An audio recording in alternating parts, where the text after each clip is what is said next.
Hello friends, good evening. आप सब कैसे हैं? मेरी तबीयत ठीक नहीं है। मेरे बहुत दिनों से पेट में दर्द था। कल परसों से नॉन स्टॉप है। अभी मैंने अपनी फ्रेंड से बात की है, वो फ्लोरेंस अस्पताल में नर्स है, तो उनसे बात की तो उन्होंने बोला कि हो सकता है पथरी का दर्द हो। और पहले मेरी कमर तक नहीं जा रहा था और इस टाइम मेरी कमर तक दर्द जा रहा है, मतलब लेफ्ट हिस्से में दर्द हो रहा है पेट के, और कमर तक जा रहा है, बहुत भयंकर वाला।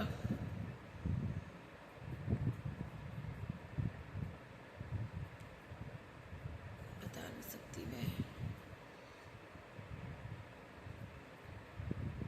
पता नहीं, हो तो कह रही है पथरी हो सकती है।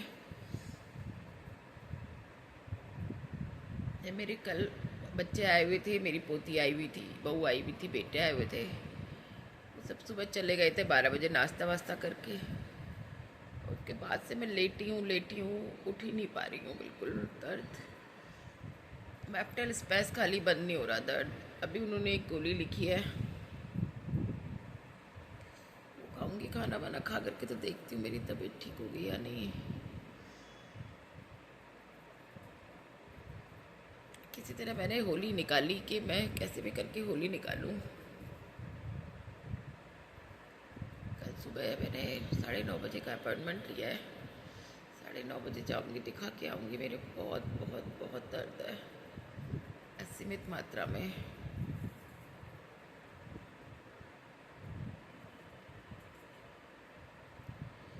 बस मैं आ गई, मैंने कहा मेरा मन नहीं लग रहा। नीचे गोली लेने के लिए गए हैं। अब मेरी कमर में भी यहाँ पे दर्द हो रहा है, पीछे की तरफ। नहीं हुआ तो मैं रात को ही इमरजेंसी में जाऊंगी।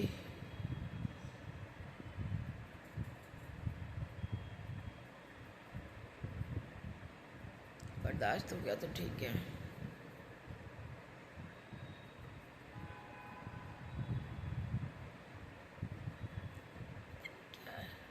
चेकअप तो मुझे कराने ही थे, जाना था डॉक्टर के पास में। अब ये जब बहाने बनते हैं ना, असहनीय, तभी जाया जाता है, तो जाया नहीं जाता। पर्चा देखूंगी, मिल जाएगा तो ठीक है। कल बेटा मुझे छोड़ ही आएगा, उसके बाद में मैं दिखा लूँगी अपने आप। उमा जी होंगी, इसीलिए मैं फ्लोरेंस में जा रही हूँ, क्योंकि वहाँ पे मेरा मेडिकल भी चल जाएगा और मेरे को वहाँ पे उमा जी भी है, तो मुझे सपोर्ट हो जाएगा।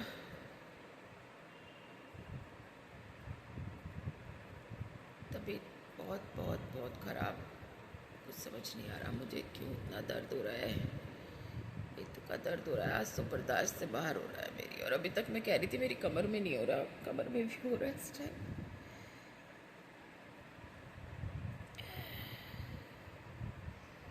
पता है क्या है, जिनके छोटे बच्चे हैं ना, हमारी लाइफ भी जब तक अच्छी थी, जब तक बहुत काम था, लाइफ से काम निकल गया, कुछ है नहीं करने के लिए, तो अब मन ही नहीं लगता।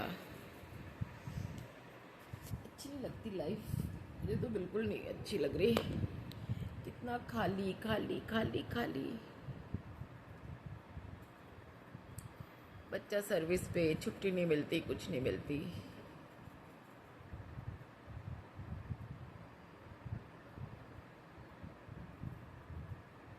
मेहमान आते हैं, थोड़ी बहुत देर को अच्छा लगता है, चले जाते हैं, फिर सूनापन वही।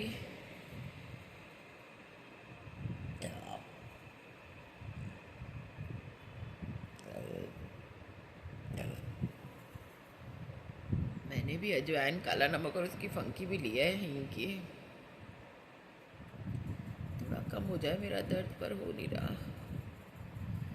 बस कोई टॉपिक किसी का लो तो लोग वक्त थोड़ा बहुत देखते हैं, अपने दम पे तो कोई नहीं देखता कुछ भी। बढ़ते हैं, एक एक दो दो सब्सक्राइबर दिन में बढ़ते हैं। अभी यहाँ मैं सपना के, उसके सास ससुर के और सबके नाम ले लेकर के वीडियो डाल दूँ तो व्यूज़ की भरमार हो जाती है, सब्सक्राइबर मिल जाते हैं। आप लोग ऐसे क्यों नहीं पसंद करते कि एक इंसान खुद आया है आपसे अपना सुख दुख शेयर करने के लिए, तो आप लोग पसंद नहीं करते। हर किसी को मसाला चाहिए। इतना मसाला कौन कहाँ से ला के देगा। नवरात्रों के बहुत कीर्तन के फ़ोन आ रहे हैं, पर मैंने मना कर दिया। बस एक कीर्तन मैं 2-3 कीर्तन करूँगी। जो लोग बिल्कुल ऐसे नहीं मान रहे उनके बस मैं नहीं करूँगी, और क्योंकि ना मेरे बस की है ना मैं कर सकती हूँ। जिसको देना होगा सबके नाम बता दूँगी, भाई तुम लोग उनसे करा लो। मैं नहीं कर पाऊँगी सारे कीर्तन। एक पहला कीर्तन 3 महीने पहले मैं किसी के घर गई थी। उन्होंने बोला है कि आप चाहे अकेली आओ चाहे कुछ आओ, मगर आप ही को करना है। उनके ठाकुर जी का जन्मदिन है, तो मैं पहला नवरात्रा ज़रूर करूँगी। उन्होंने माता रानी प्लस उनके ठाकुर जी का जन्मदिन है, और मेरे से स्पेशल रिक्वेस्ट, उनका हर तीसरे दिन फ़ोन आता है। वो दूसरी सोसाइटी में रहती हैं। उनका हर दूसरे दिन फ़ोन आता है कि दी आपको ही करना है, मेरे ठाकुर जी का जन्मदिन आपको मनाना है।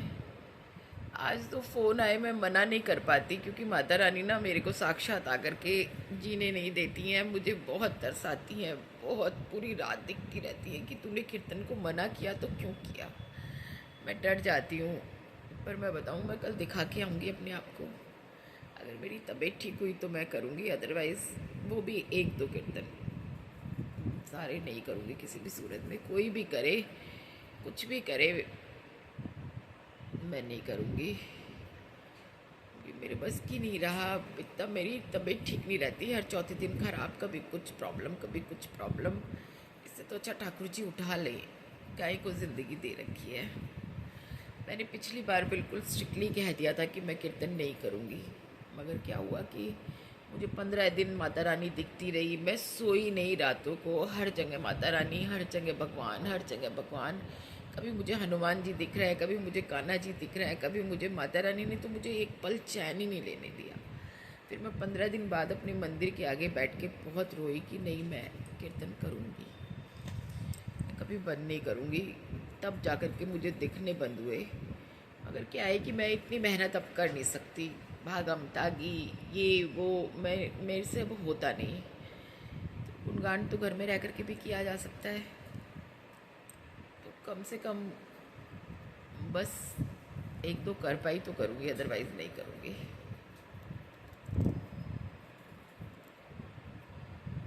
अब माता रानी मुझे माफ़ करेंगी। कई लोग, मैं बोल रही हूँ ना, जिनके यहाँ पहला नवरात्रा है, मैंने बोला मैं अपने अग्रवाल समाज में जाती हूँ, तो उन्होंने 12 बजे से कर दिया कि नहीं आप 12 से 3 कर दो, पर करोगी आप ही।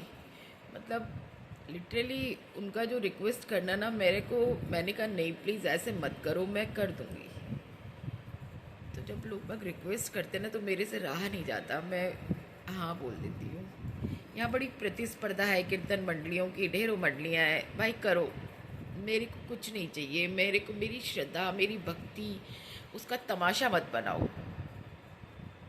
ये मेरी भक्ति का लोगों ने तमाशा बना दिया, मैं वो तमाशा अपनी भक्ति का बनने नहीं दूंगी कभी भी।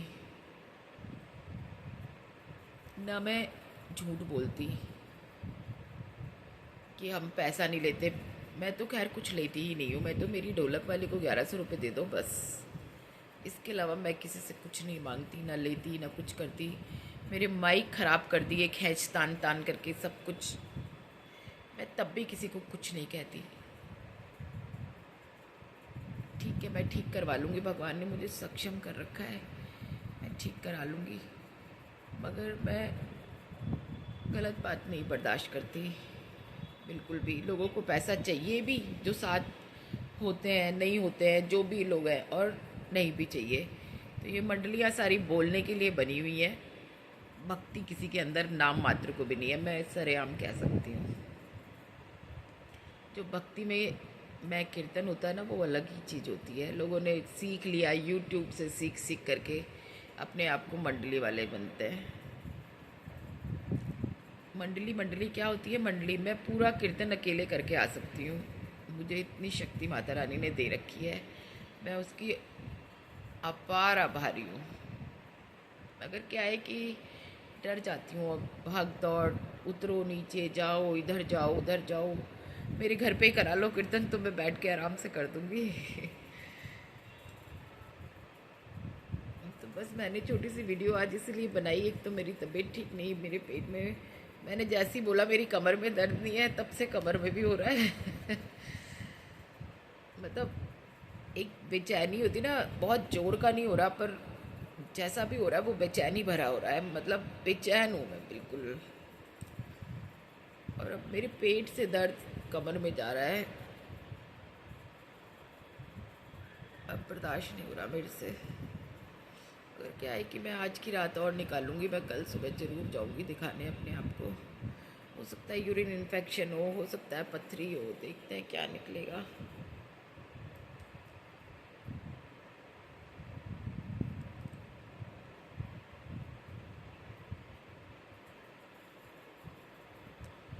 एक संदेश मैं बस देना चाहती थी, मेरी सोसाइटी वाले भी ये वीडियो देखेंगे ज़रूर, तो देखें बेशक।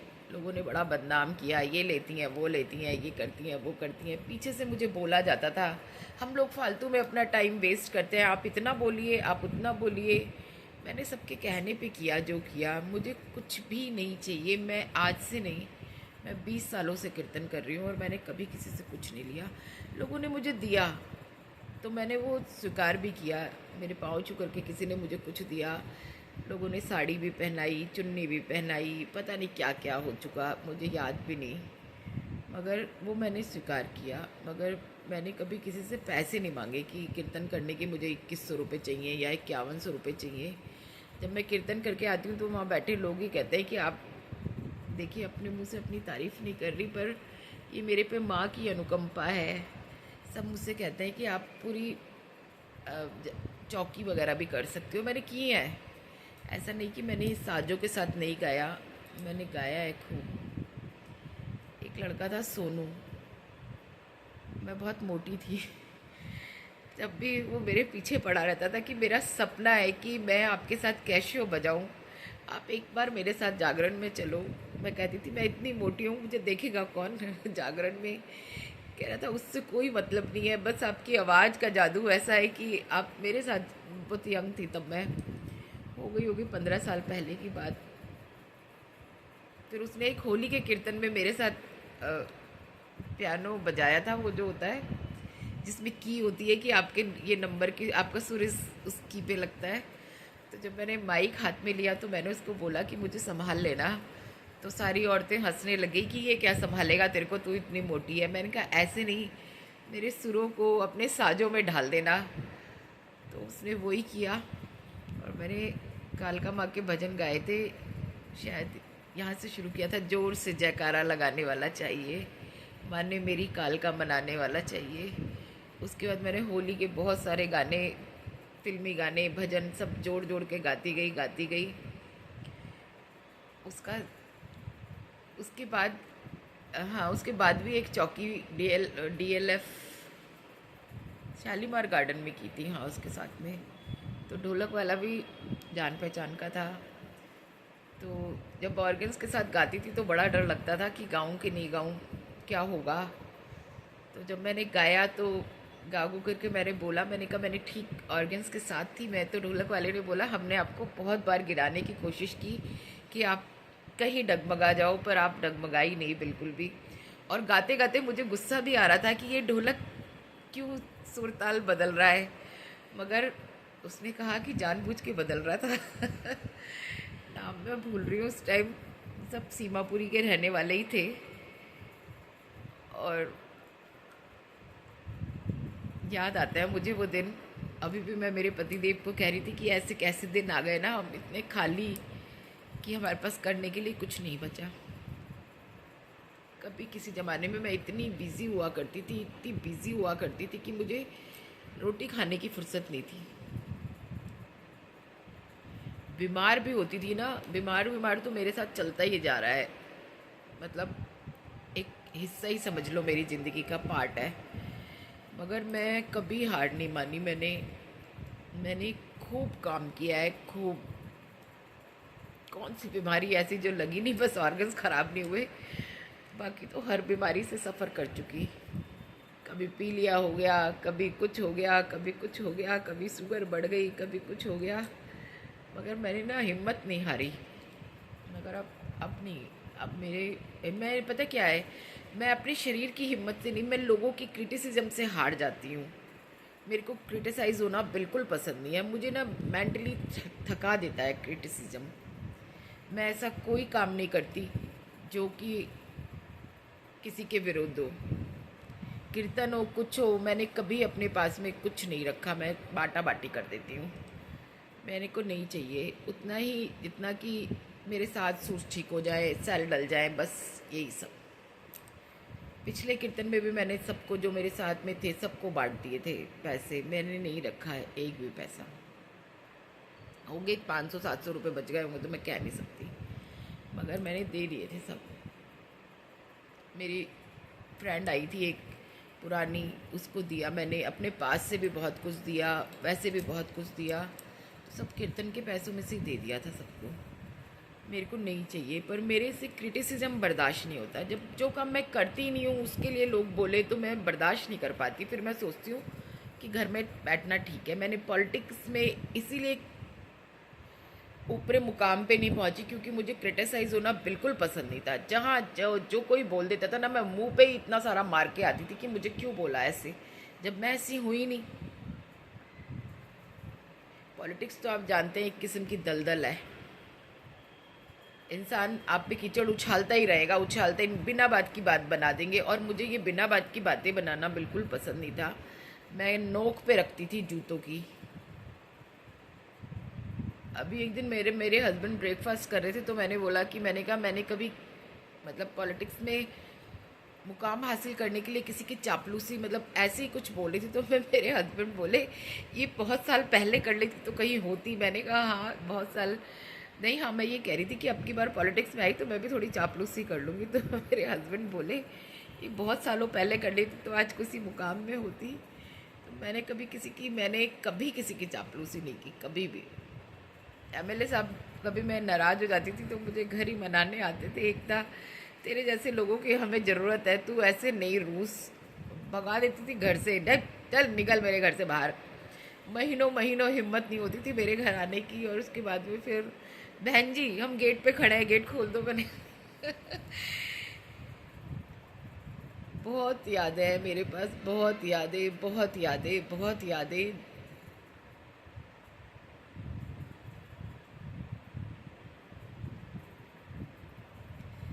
बहुत सेवा भी की है मैंने, समाज सेवा। मैं कभी लेटी रहती हूँ खाली तो याद करती रहती हूँ, अरे तब ये किया था, तब वो किया था। होती बड़ी भी की है, छोटी भी की है, हर तरह की है। मगर मेरे लिए वो छोटी चीज़ थी, मगर जिसके लिए की थी उसके लिए बहुत बड़ी चीज़। तो कभी पूनम आती है तो वो याद दिला देती है, कभी कोई आता है तो वो याद दिला देते हैं। मतलब सेवा करना मेरा पैशन। एक म्यूज़िक मेरा पैशन, दूसरा सेवा। मैंने बचपन से ही की है, बचपन से। पहले मैं छोटे बच्चों को खिलाती थी, किसी का भी बच्चा रोता था उठा के ले आती थी, आंटी आप अपना काम कर लो, मैं आपका बेबी संभाल लूँगी। और मैं बहुत बच्चों को, लवी, टॉनी, कच्चो, ये सब मेरे हाथ के पले हुए। मैं खुद ही छोटी थी पर बच्चे बहुत संभालती थी। आज भी कहीं हो और मेरी ये वीडियो देख रहे हो तो मुझे याद करना, रिश्रा कोलकाता। मैं वही तुम्हारी गुड़िया दीदी। जब हम गाँव जाते थे ना तो सबकी माएँ वो बच्चों को ऐसे थुथकारती थी कि तेरे को याद करेंगे, तू ना हाथों पे थूक के जा। और सबसे ज़्यादा पाला मैंने संचित को। जिया जब उसने बोलना सीखा था ना तो सबसे पहले मेरा नाम लिया था। मुझे गुड़िया की बजाय जिया ऐसे ज़ोर से आवाज़ लगाई। और भाभी जी उसी कमरे में थी और उसकी मेट थी, बोली ओहो आज तो संचित ने बोला। और कोई समझ ही नहीं पाया कि मुझे आवाज़ लगाई है। फिर जब मैं कमरे में आई तो कहता जिया फिर से। फिर सबको समझ में आया कि संचित ने इसको बोला है। बड़ा हो गया अब, शादी के लायक हो रहा है अब तो। 89 में आई थिंक पैदा हुआ था और 4 दिन का मैंने उसे देखा था। 4 दिन का जब था तब गोदी में लिया था और जब तक मेरी शादी हुई तब तक थोड़ा बड़ा हो चुका था। एक बार होली पे मेरे को मेरी दीदी के देवर, फर्स्ट होली थी मेरी दीदी की, तो उसका देवर आया, उसने मेरे रंग लगा दिया उसके सामने। तो पता है इतनी गाली दी उसको अपनी ज़बान में, आओ आओ आओ आओ आओ आओ आओ आओ करके गाली ऐसे करके इतना डांटा कि मेरी जिया को रंग कैसे लगाया, मतलब किसी को छूने नहीं देता था कहीं से भी। जब बहुत 2-3 दिन जाती नहीं थी ना ताई जी के घर, तो परेशान हो जाता था। फिर उसकी जो काम वाली थी वो लेके आती थी मेड उसकी कि आपको याद कर रहा है बहुत, फिर मुझे उंगली पकड़ के घर ले जाता था। तो मैंने सबसे ज़्यादा संचित को पाला है, सबसे ज़्यादा है, उसके बिना मेरा दिल नहीं लगता था। कॉलेज से आती थी उल्टा सीधा बैग फेंका, माँ जी मैं जा रही हूँ। मम्मी तो मेरी सर्विस करती थी, माँ जी होती थी, कभी घर पे नहीं होती थी तो ताला मार के ताई जी के घर। और खूब सारा संचित को खिलाना, उसको नहलाना, उसको सुलाना, उसको कपड़े पहनाना मुझे बहुत अच्छा लगता था। और हाँ, मैं खुशबू का कैसे भूल गई, आज भी वो मुझे अपनी दूसरी माँ कहती है कि मेरी दूसरी माँ हो। उसका एक बार ना फ्रॉक बंदर ले गया, जो फ्रॉक मैं हर संडे को पहनाया करती थी सिकंदराबाद। भाई बंदर से फ्रॉक लेके मानी थी, एक पतली सी गली में छोड़ गया था, नाली सी थी वहाँ पर, वहाँ से उठा के फ्रॉक लाई थी, पर उसका वो वाला फ्रॉक बचा लिया था। अभी भी है खुशबू, जयपुर रहती है, मिलती हूँ जब मैं जयपुर जाती हूँ तो चिपट जाती है मेरे। वैसे तो दीदी ही कहती है, मगर जब बहुत प्यार में लाड में आती है तो मेरे गले लग के कहती है कि मेरी दूसरी माँ हो। मैंने उसे भी बहुत पाला है, उल्टियाँ हाथों में ली, छोटी सी को हर संडे को जाती थी और उसको नहलाना धुलाना कपड़े पहनाना घुमाना मेरा शौक़ था, मतलब पैशन था मुझे बच्चे के खिलाने। आज भी मुझे बच्चे बहुत अच्छे लगते हैं, बहुत बहुत बहुत। मेरी पोती आई थी, इतनी खुश, मैं इतनी खुश, सारे गम भूल गई थी। दर्द वर्द सब भूल गई थी। वाह वैसे बोलेगी। तू था पूरे टाइम बस, ओ तू था। जितने वर्ड्स उसको बोलने आते ना वो सारे उसने बोल दिए। प्लीज़ मेरी वीडियो को बिना स्किप किए आप लोग देखना, अच्छी लगेगी। और मैं आप लोगों से बातें करते करते भूल गई कि मेरे पेट में दर्द हो रहा है। चलिए इस वीडियो को और बड़ा नहीं करती हूँ, फिर कभी सुनाऊंगी अपने किस्से। अब तो बस उम्र का वो पड़ाव आ रहा है कि जाने को तो बंदा पता नहीं कब जाए, पर 1/4 तो बची है, आधी गुजार ली। कहते हैं ना 50 के बाद उल्टी गिनती शुरू हो जाती है, तो वही उल्टी गिनती गिन रहे हैं। अब वो चाहे जितने दिन की भी हो, भगवान ने जितनी लिख रखी है उतनी तो जीनी है, मगर मज़े नहीं है। मैं कहती हूँ जिनके भी बच्चे हैं, जो भी बच्चे, कभी कभी हम हताश हो जाते हैं, हम खुद हताश हो जाते थे, ओहो कब तक पालेंगे, पता नहीं कब तक ये बड़े होंगे। पर प्लीज़ प्लीज़ यही जीवन है। जब बच्चे सर्विस वर्विस करने लग जाते हैं उसके बाद माँ बाप बिल्कुल अकेले हो जाते हैं, बिल्कुल। उनकी थोड़ी अपनी लाइफ भी होती है, थोड़ी ऑफिस की लाइफ होती है, और हमें उनकी सराउंडिंग्स चाहिए होती है। तो चलिए वीडियो को बड़ा नहीं करती।